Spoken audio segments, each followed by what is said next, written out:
Hello दोस्तों, नमस्कार। SM किसी शाना में मैं आप सभी लोगों का दिल से बहुत बहुत स्वागत करता हूं। यस दोस्तों, इस वीडियो में हम लोग बात करने वाले बहुत ही बड़ी ब्रेकिंग न्यूज़ के बारे में।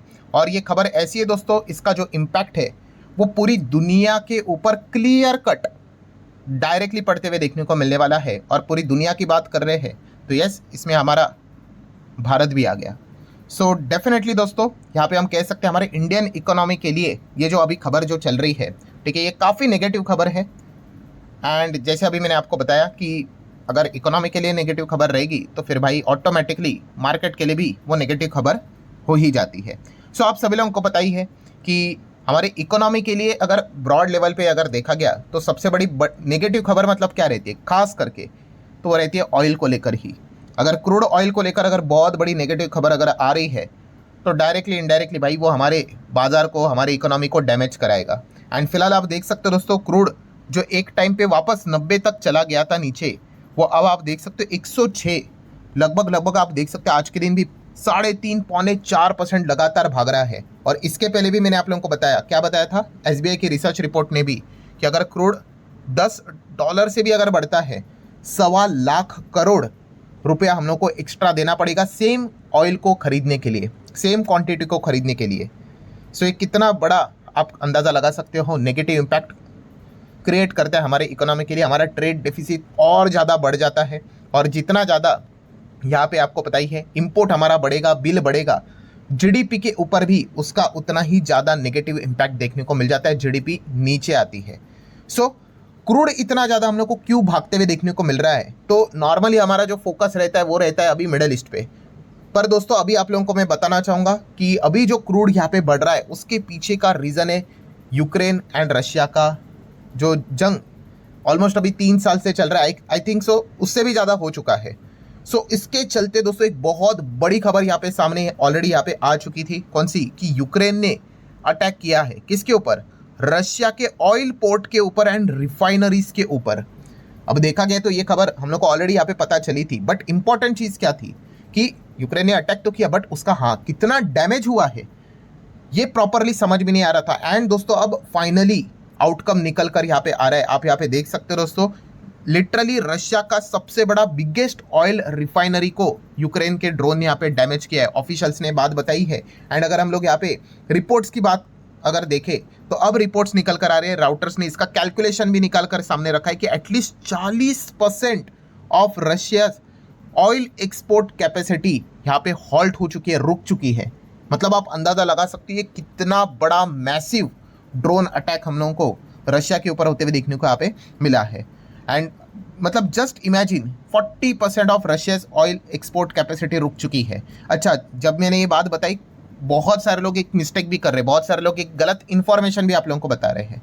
मतलब यहाँ पे किसकी बात हो रही है, आप देख सकते हैं 40% ऑफ रशिया का ऑयल एक्सपोर्ट कैपेसिटी, ठीक है, रशिया का ऑयल की बात नहीं हो रही है। मतलब रशिया का जो टोटल ऑयल है, काफ़ी लोग ऐसा बता रहे रशिया के टोटल ऑयल को ही 40% उड़ा दिया। भाई ऐसा होगा ना तो रशिया यूक्रेन को उगता हुआ सूरज देखने को मतलब मिलेगा भी नहीं यूक्रेन को, ठीक है। यहाँ पे हम बात करें, यस, एक्सपोर्ट की बात यहाँ पे हो रही है। मतलब रशिया से रिलेटेड अगर मान लो ऑयल का बिजनेस करते हैं, ठीक है, 100 बैरल अगर रेडी हो चुके हैं रशिया के एक्सपोर्ट करने के लिए, भेजने के लिए, तो अब यहाँ पे दोस्तों जब ये पहले तो अटैक हुआ, डैमेज हुआ, तो एग्जैक्टली कितना डैमेज हुआ है वो समझने के लिए वक्त लगता है। सो अब पता चल रहा है दोस्तों कि रशिया अब यहाँ पे 100 बैरल नहीं, केवल 60 बैरल्स ही यहाँ पे भेज रहा है, मोटा मोटी। मतलब आप अंदाज़ा लगा सकते हो दोस्तों, 40 बैरल्स आप यहाँ पे कह सकते हो कि कम जा रहे हैं। तो इसीलिए यहाँ पे बताया जा रहा है कि 40%, आप वापस रीड कर सकते हो, at least 40% of Russia oil export capacity क्या हो चुकी है, रुक चुकी है। सो बहुत ही सिंपल सा गणित है दोस्तों। यहाँ पे हम कह सकते हैं, मतलब बोलते हैं ना गरीबी में आटा गीला, पहले ही हम कह सकते हैं ऑयल को लेकर इतनी किल्लत दुनिया में चल रही because of straight of Hormuz, middle east को लेकर इतना जो दिक्कत देखने को मिल रहा है, तो वो पहले से ही प्रॉब्लम हम लोग को देखने को मिला। इसीलिए तो ऑयल 60 के आसपास था, वो 100 हो गया, 110 हो गया, 20 तक चला गया था। सो ये प्रॉब्लम खत्म नहीं हुई तो दूसरी प्रॉब्लम यहाँ पे रशिया के ऑयल से रिलेटेड देखने को मिल रही है, ठीक है। अब पहले तो देखा गया तो इतना कोई संबंध था नहीं बिकॉज सैंक्शंस लगा के रखे हुए थे, बट रिसेंटली हम सभी लोगों को पता है जैसे ही ये स्ट्रेट ऑफ हॉर्मुज जो मिडल ईस्ट में चीज़ें चल रही थी, तो अमेरिका ने क्या कर दिया था, रशियन क्रूड ऑयल के ऊपर भी सैंक्शंस हटा दिए थे एटलीस्ट 30 डेज के लिए। सो हर कोई रशिया से ऑयल खरीद रहा था, हम भी रशिया से ऑयल खरीद रहे थे। इनफैक्ट हमारा अगले महीने का बताया जा रहा है कि लगभग लगभग 60 million barrels, yes 60 million barrels इतने ऑयल का ऑलरेडी हम ऑर्डर यहाँ पे दे चुके हैं, खरीद कर बैठ चुके हैं।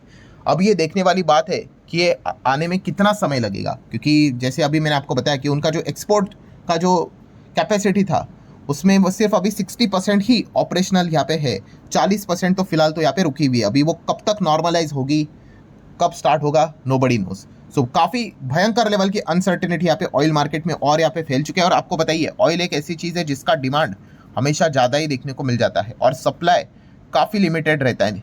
एंड इस चीज़ के चलते क्या, आपको बेसिक फार्मूला पता ही है, जिस चीज़ का डिमांड बहुत ज़्यादा, सप्लाई काफ़ी कम, तो उसका प्राइस ऊपर। एंड इसीलिए आप यहाँ पे देख रहे हो दोस्तों, जो क्रूड ऑयल है उसके दाम आसमान छूते हुए देखने को मिल रहे हैं। और ये और कहाँ तक जाएंगे, ठीक है, अब तो मतलब देखने वाली बात है, ठीक है। सो काफ़ी मतलब आप कह सकते हो कि पहले से इतनी नेगेटिव पॉइंट्स यहाँ पे चल रहे थे, तो जो एकदम शांत वाला एरिया, शांत मतलब ठीक है, वहाँ पे रशिया यूक्रेन में भी अटैक्स चल रहे थे, बट इतना बड़ा इम्पैक्ट हमारे ऊपर अभी तक नहीं आ रहा था। बट चलिए, उस चीज़ के चलते वो भी इम्पैक्ट हमारे ऊपर आते हुए देखने को यहाँ पे मिलने वाला है। और इससे होता क्या है दोस्तों कि क्रूड ऑयल अगर ऐसा ही ऊपर ऊपर ऊपर जाते रहेगा 110, 15, 20, 30, 40, ठीक है, तो पेट्रोल डीजल के दाम बढ़ने फिर तय ही है। सरकार भी मतलब एक लिमिट तक ही रोक पाएगी। एंड लेटेस्ट ही हम लोगों ने देखा भी था, ठीक है, अभी 6 दिन पहले की बात है, आपको याद ही होगा कि प्रीमियम पेट्रोल 2 रुपये से बढ़ गया और इंडस्ट्रियल डीजल लगभग 22 रुपये से बढ़ गया, ठीक है। प्रीमियम की हम बात कर रहे थे, नॉर्मल नहीं। तो ये चीज़ें हम लोग, मतलब ये क्या है, उस वीडियो में भी मैंने आपको बताया कि भाई ये हिंट दे रहा है कि धीमे धीमे करके ये आग हमारे घर के करीब भी आते हुए देखने को यहाँ पे मिल रही है। एंड फाइनली दोस्तों ये आग और ज़्यादा करीब यहाँ पे आ चुकी है, क्योंकि अभी आज के दिन की अगर बात करें सबसे बड़ी ब्रेकिंग न्यूज़, कौन सी ब्रेकिंग न्यूज़, तो आप देख सकते हैं दोस्तों, नारायण एनर्जी की अगर बात कर ले, इन्होंने अपने साइड से पेट्रोल के प्राइस बढ़ा दिए, यस 5 रुपया पर लीटर। एंड डीजल की अगर बात कर ले 3 रुपया पर लीटर इन्होंने दाम बढ़ा दिए। किन्होंने? नारायण एनर्जी। सो आप यहाँ पे देख सकते हो, मतलब क्या है कि जो नारायण एनर्जी से रिलेटेड पेट्रोल पंप रहते हैं ना, वहाँ पे आप जाओगे तो आपको अब एक्स्ट्रा 5 रुपया और 3, मतलब पेट्रोल के लिए और डीजल के लिए 3 रुपये यहाँ पे देना पड़ेगा। सो अगर हम हमारे देश की बात कर ले तो लगभग लगभग देख सकते कितने पेट्रोल पंप है, 1,02,075 पेट्रोल पंप है। तो नारायण एनर्जी की बात कर ले तो वो कितने ऑपरेट करते, 6967 पेट्रोल पंप वो ऑपरेट करते हैं। सो नारायण एनर्जी ने तो भाई क्या कर दिया, उन्होंने डिसीजन ले लिया कि भाई अब ऑयल के दाम इतने बढ़ रहे हैं तो हमें तो ये कॉस्ट जो बढ़ रहा है वो किसके ऊपर पास ऑन करना पड़ेगा, कंज्यूमर के ऊपर। तो फाइनली उन्होंने फैसला यहाँ पे ले लिया। आई नो आपके दिमाग में ये डाउट आया ही होगा कि आपने ही अभी बताया लाख से ज़्यादा पेट्रोल पंप है नारायण के पास, तो चलो राउंडेड बोल लेते 7,000 के आसपास, मतलब 7% के आसपास पेट्रोल पंप है। देन व्हाट अबाउट जो बचा हुआ 93% अप्रॉक्सीमेटली, सो वो किसके पास है, तो आप देख सकते हैं जो प्राइवेट प्लेयर है बाकी के, उनके पास लगभग 2.5% के आसपास पेट्रोल पंप है। एंड बाकी के जो 90% पेट्रोल पंप है 92,580 ये PSU है, मतलब सरकारी है। सो चलिए ये तो पता चल गया, इन्होंने तो भाई अपने पेट्रोल डीजल के तो दाम बढ़ा दिए। व्हाट अबाउट दिस, ठीक है, अब प्राइवेट प्लेयर क्या करते हैं अभी तक तो पता नहीं है। खास करके जो मैक्सिमम जो ये सरकारी पेट्रोल पंप, सरकारी मतलब यही HPCL, BPCL, इंडियन ऑयल, आप इधर ही जाके तो पेट्रोल भरवाते हो, तो इन्होंने क्या अपने दाम बढ़ाए हैं? नहीं, इन्होंने अभी तक अपने दाम नहीं बढ़ाए हैं। पर जैसे अभी मैंने आपको बताया कि दोस्तों ये जिस डायरेक्शन में चीज़ें यहाँ पे चल रही है, ठीक है, इन जैसे भी था कि सरकार के पास भी भाई मतलब एक टॉलरेंस लेवल रहेगा, सरकार के अंदरूनी रिपोर्ट रहेगी, उनको पता होगा कि भाई ऑयल यहाँ तक अगर पहुँच गया तो उनके भी हाथ बंधे हुए, फिर वो क्या करेंगे, वो भी ये पास ऑन करना स्टार्ट करेंगे। हाँ, करंट सिनेरियो की बात कर ले, सिर्फ यहाँ पे नारायण एनर्जी ने पेट्रोल डीजल के दाम बढ़ा दिए, तो भाई अगर अगेन कह रहा हूँ, अगर आप पेट्रोल डीजल भरवाने जा रहे हो तो नारायण एनर्जी में जाओगे तो आपको एक्स्ट्रा पैसा यहाँ पे देना पड़ेगा। ये बॉटम लाइन आप नोट करके यहाँ पे चल सकते हो। सो जैसे आ जाते इंपॉर्टेंट बाजार की बात कर लेते हैं। इम्पैक्ट तो भाई पड़ेगा ही पड़ेगा हमारे इंडियन इकोनॉमी के ऊपर, तो हमारे शेयर बाजार के ऊपर। होता क्या है, पेट्रोल डीजल महंगा, ट्रांसपोर्टेशन महंगा, तो इन्फ्लेशन बढ़ने का खतरा रहता है, ठीक है। और जैसे अभी एक एक करके चीज़ें हो रही है, पहले प्रीमियम पेट्रोल हो गया, अब नारायण एनर्जी की बात हो गई, अब बस यहाँ पे सबसे मेजर चीज़ बची हुई है, कौन सी, सरकारी पेट्रोल पंप। सो अगर क्रूड अगर ऐसे ही सिचुएशंस अगर चलती रही तो आपको पता ही है कि पेट्रोल डीजल के नॉर्मल भी दाम यहाँ पे बढ़ने का खतरा बहुत ज़्यादा देखने को यहाँ पे मिल सकता है। ठीक है, सो इन्फ्लेशन अगर बढ़ने का खतरा रहेगा तो ये जो rate cut, repo rate cut के हम सपने देखते थे, ठीक है, ये सपने अभी क्या करने देने चाहिए, छोड़ देने चाहिए। अभी जितने भी एमपीसी की मीटिंग आएगी ना दोस्तों, भूल जाओ, रेट कट तो भूल ही जाओ, सवाल ही नहीं उठता है। 100+ का क्रूड में क्या रेट कट करेगा कोई।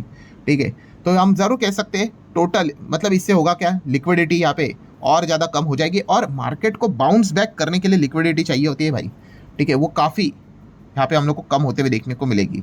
सो बाजार कम बैक करते वक्त भी काफ़ी रेंग रेंग कर कम बैक करेगा, ये भी चीज़ हम लोग को फिलहाल तो देखने को मिल रही है। तो मतलब वही है, मुसीबत आती है तो चारों तरफ से एक साथ आती है, और वही चीज़ है, मतलब जस्ट इमेजिन रशिया यूक्रेन किधर, मतलब अभी पार्ट में था भी नहीं, पिक्चर में था भी नहीं, और सडनली कितना बड़ा अटैक यूक्रेन ने रशिया के ऑयल फील्ड्स के ऊपर कर लिया है। 40% एक्सपोर्ट रुका हुआ है। तो लेट्स सी अब वहाँ का जो एक्सपोर्ट है वो कब नॉर्मलाइज होगा, कब सप्लाई यहाँ पे नॉर्मलाइज होगा।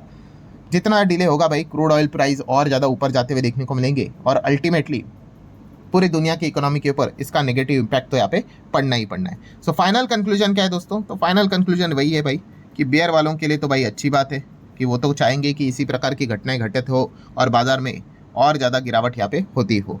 ठीक है, और बुल वाले तो भाई यहाँ पे हम इंतज़ार ही कर रहे हैं कि कहीं से तो कोई अच्छी खबर यहाँ पे आ जाए, और जो भी खबर आ ही जाती है वो टेम्पररी बेस के लिए यहाँ पे टिकती है। सो ठीक है दोस्तों, जितने भी पॉइंट्स थे सारे कवर यहाँ पे कर लिए। वीडियो हेल्पफुल लगा होगा, आप चाहो तो इसको like as well as share कर सकते हो। चलिए मिलते हैं अगले वीडियो में, तब तक के लिए बाय बाय।